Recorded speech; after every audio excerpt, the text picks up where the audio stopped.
Hello and welcome to Devil's Advocate. How does the Gujjar leader Colonel Kirori Singh Bainsla respond to the criticism that whilst he may have won the war against Vasundhara Raje Scindia, perhaps he lost the peace? That's one of the questions I shall put today to Colonel Bainsla himself. Colonel Bainsla, after your agreement with Vasundhara Raje Scindia, you said, "We got what we wanted." But your critics say you signed under pressure, and newspapers say he was given a promise that would fail to persuade even a child. Did you win the war but lose peace? Well, I do not agree with this, because what I wanted, I got it, and I will never compromise the interest of my community. So you are 100% satisfied with the agreement with Vasundhara Raje Scindia? Precisely so. All right, let's explore that. On the 31st of May, when the agitation was at its height, you said the state government must send a formal recommendation to the centre that Gujjar should be included in the scheduled tribe category. Only then is it possible to consider withdrawing this agitation. Yet you got no such letter, but you withdrew the agitation. When the discussions prolonged and progressed, we discussed so many aspects of it. There were three options for us. One was a simple letter of recommendation to be sent to the centre. Secondly, it was also decided, almost came into the talks, that Chief Minister will go to the Prime Minister and discuss this matter. Third, make a base and send the recommendation, which will bring real good fruits subsequently. And you chose, in a sense, the third option. Yeah, I asked my colleagues, everyone, I also applied my mind, and this was the best option for us. All your colleagues supported this option? Yeah. I'll tell you the problem. What you've ended up with is a committee, but not a commitment. You have no control over what this committee will recommend. You have no way of ensuring it will support scheduled tribe status for the Gujjars. Look, sir, our case to be included into ST was recommended by local committee in 1965. Therefore, it substantiates our case, and I am quite hopeful that under the present conditions of the Gujars, they shall be recommended. You're absolutely right when you say that the local committee, which met and sat in the 60s, recommended the case. The problem is, since then, all the precedents have gone against you. In 81, Shiv Charan Mathur considered it and rejected it. The papers say that Ashok Gehlot considered it. And in the last 3 years, even under Vasundhara Raje Scindia, 23 of the 32 district collectors in Rajasthan have sent notices opposing scheduled tribe status for the Gujjars. So all the precedents are against you, aren't they? Look, so far as report of the collectors is concerned, I put my foot down because it is not acceptable to us. Why? Collector is one individual, collector can be biased, and collectors who are in the district which is not Gujjar predominant area will not hold good. Therefore, I said we do not accept collector's report. Then the another option was to set a committee headed by a retired judge and 2 members. And I am sure it will bear fruits. Let me ask you this. When this committee headed by a judge investigates the matter, won't it be relying on the same collectors for information and for data? No. As I told you earlier, that it can be biased also collector. Why? Because how many people are there against us in the bureaucracy today? So this committee will find out the truth of the situation in Rajasthan without going through the same collectors. It will, in other words, investigate the matter independently of collectors. Of course. You have a commitment from Vasundhara Raje Scindia? I do. A commitment? Yeah. If this is such a good deal as you're telling me, how then do you explain the fact that the Meena community has been celebrating. Let me quote to you Kirori Lal Meena, the food minister of Vasundhara Raje Scindia's own government. He says, "This is our victory." He adds, "We told the government it should never write to the centre recommending ST status for the Gurjars, and the government hasn't." It seems as if Vasundhara Raje Scindia has paid more attention to the Meenas than to you. I personally feel that Meena's stand is undemocratic and unconstitutional. If the Rajasthan government headed by Vasundhara Raje pays any attention or tilts towards the Meenas, consequences are going to be dire. You mean that? I do. You are in fact sending a warning to the Vasundhara Raje Scindia government, aren't you? Of course. You are saying to her, if in any way I suspect that you are influenced by the Meenas or tilting towards the Meenas, the consequences will be dire. I mean it. What is dire consequences? We will have the movement, we'll go ahead with our movement vigorously. In other words, if she shows that she is influenced by the Meenas, you will start the movement and the agitation all over again. Yes, very much so. And this time you will do it with full vigor. This time you won't stop halfway. Yes. That, in a sense, is the warning you're giving her. Of course. All right, let's look at the steps she's taken after you reached agreement with her. Look at the police action she's initiated. 264 cases against the Gujars, including yourself, for charges like murder and attempt to murder. 209 Gujars arrested. Doesn't it look, despite your confidence, she's actually trying to teach the Gujars a lesson? As I look at it, it is a sort of a face-saving device for her. You mean that? I do. She's being tough to make an appearance of toughness, to save her face with her party and with the rest of Rajasthan. That's what you're saying? Yeah. You really mean that? Yeah. Let me quote to you what your own colleagues have said. Roop Singh, one of your closest associates, has gone on record to say that this is the betrayal of the Vasundhara Raje government. Mandata Singh, another one of your close associates, says that Vasundhara Raje Scindia has broken a verbal promise to withdraw the cases. They don't seem to agree with you. But they were very much in the committee meeting. So are they playing politics? Could be. Why are they playing politics with you? You're their leader. Well, I got no comments for that. Are you disappointed by their remarks? No, not at all. Not at all? Not at all. Let me put this to you. The Times of India says that on the 9th of June, you tried to meet Vasundhara Raje Scindia in Jaipur to complain about the cases. The paper says she refused to meet you, claiming she was indisposed. But actually, she was hale and hearty. I was told that she is sick. And I don't know whether it was a pretense or reality, but I took it for granted as a gentleman. And we met a minister and we discussed things and we reached on conclusions. Let me ask you a blunt question, Colonel Bainsla. Do you trust Vasundhara Raje Scindia? Well, I still trust her. And I'll see to it that she does justice with her. When you say you'll see to it that she does justice, how will you see to it?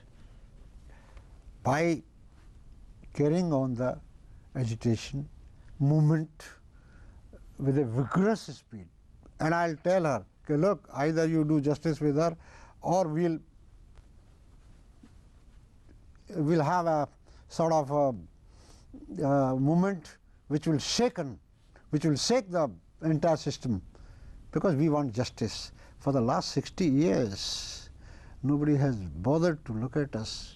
So for you, this is something you cannot back down from. There's no question of backing down.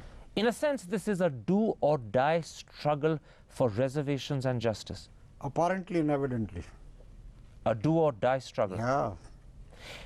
On the 24th of June, a national Gujjar Mahapanchayat will be meeting to consider the outcome of the agitation. Are you worried that your critics may accuse you at that Mahapanchayat of having accepted peace on Vasundhara Raje's terms? I'm not at all worried, let me tell you, from the very core of my heart. I'll clarify the position, I'll clarify everything to my people. Look, this is what it is.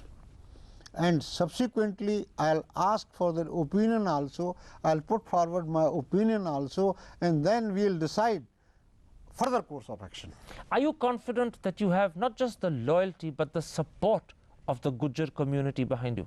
I have loyalty. Without loyalty, how could they come in the strength of millions to me? Just go and see the people. So even if one or two people make criticisms of you, you're sure that the Mahapanchayat will support you 100%? I am quite sure about it.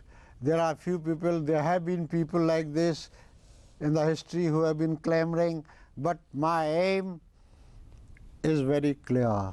I want to give this arakshan to my community at any cost for me. At any cost? Yeah. Let me then push you a little. In 3 months' time, the committee appointed by Vasundhara Raje Scindia will come back with its recommendation. If it fails to recommend scheduled tribe status for the Gujars, what will you do? See, when 1965, a committee without our demand, without our any step or movement like that, had recommended us for this, how can they deny it to us? Because in between, in 81, it was refused in Shiv Charan Mathur's time. There were no people to persuade the case. There were no people to further the case. So this time the difference is Yes, the presence of Colonel Bainsla. Very much so. So if this committee comes back with a recommendation that is negative, you will relaunch the movement with vigor. Yeah. Last time the movement almost led to a caste war between the Gujars and the Meenas. It didn't happen, but there were incidents of violent conflict. This time, if you relaunch the movement, are you scared there could be an actual caste war? I pray Almighty God that God should give wisdom to the Meena leaders. I'm asking you, was it constitutional? Was it ethically proper for the Meenas to behave like this? We had a cause for which we were agitating, we were asking, we were demanding, but what made Meenas to behave like that? Did you feel stabbed in the back by the Meenas? Of course, particularly the leaders. And are you saying one thing more? That if you are forced by circumstances to restart the movement in 3 months' time, at that point you won't be scared about the Meenas and what they do? I won't care, even I won't care today. So if you have to restart the movement and to get justice for the Gurjars, it ends up as a caste war, Because then my that's strength, going to happen. my strength is the justness of the cause. And you will go to any extent to get that justice, No fears. even if it involves people losing their lives in the process. People have been losing, but I want to say one thing also. I am the leader as on today. I'll try and safeguard my people, maintain a peaceful momentum, and carry on with the moment. But if achieving justice requires loss of life, so be it. Well, it is all in the game. Colonel Bainsla, let's take a break at that point. I want to come back and talk about you. I want to try and understand the Gujjar leader who motivates his community as perhaps none other has done in history. We'll be back in a moment's time for part 2. Stick with us.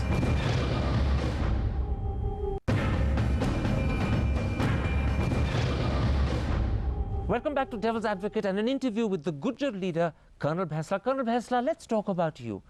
You spent your career in the army, an institution where there are no reservations and an institution that doesn't believe in reservations. Is it not a paradox or a contradiction that after retirement you're fighting for reservations? I want to ask you one question to reply your question. Anybody in my place would have done the same thing, having seen the pathetic, morbid, sordid conditions of my people. As on today, we do not have a collector, a SP, a CMO, an engineer of district level from Gujar community. What are we? Where do we stand? In other words, the Gujars need reservations because without reservations their position is, as you say, morbid and pathetic. Exactly. In which case, standing outside Vasundhara Raje's residence in Jaipur the day the agreement happened, why did you tell the press that even if she doesn't agree to our demands, I'll call off the movement? Look, there are so many misinterpretations and misquotations also. But what I would like to tell you, point blank from my heart, that it was simply a slip of tongue, nothing else. You mean that?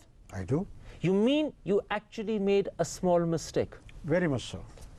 Is it difficult I to admit retreat it? back my steps. You take back your words? Yeah, no, yeah, I do. Is it difficult for a man in your position today to accept that he made a mistake? To err is human. You don't think that the Gujar community will say, our colonel made a mistake? Even if say, I'll also accept before them. You have the courage to I accept do. your own mistake. I do have moral courage to accept my mistakes. Are you ruled by your heart or are you ruled by your head? Well, each individual at times is ruled by both. But when you were sitting in Vasundhara Raje's office Yeah, and when you agreed to the agreement, yeah. did you do it mentally or do you do it from your heart? Well, there it was mind, it was conscience also. See, when you reach on some conclusions, it is the mind which works. It is the mind which tells you. And your mind is convinced Yes, that you have got a good agreement. Bilkul. Today you are perhaps the best known Gujar leader in the country. Yeah. Would you consider entering politics? Look, I want to tell you one thing. I personally feel it's my way of life and I don't brag about it. There must be a line in life so far as ambition is concerned. Vaulting ambitions are invariably turn out to be disastrous. I want a peaceful life. I want to contribute to my society, and I think this is the biggest achievement of my life if I am able to give something good to my society. Suppose your own community come to you and say, Colonel Bainsla, we need you as an MP. What will you say to them? Well, it is a very difficult question you have asked me, all right. But even then say, I can serve from a distance. Give me a chance to retire, to look after myself and to pursue my hobbies. So you will resist pressure even from Gujars to enter politics? Well, I feel so at the moment. At the moment? Yeah.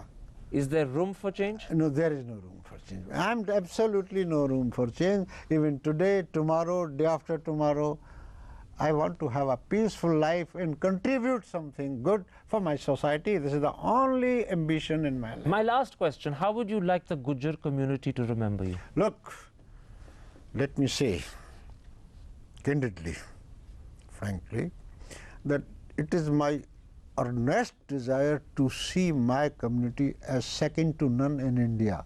They contribute something worthwhile for the advancement of this country, and they live with a pride, gusto in the country. That is your real ambition? This is real ambition of mine, and I expect you to extend a helping hand in my mission, and this community of mine shall remain ever grateful to you, Karan sir. Colonel Bainsla, a pleasure talking to you on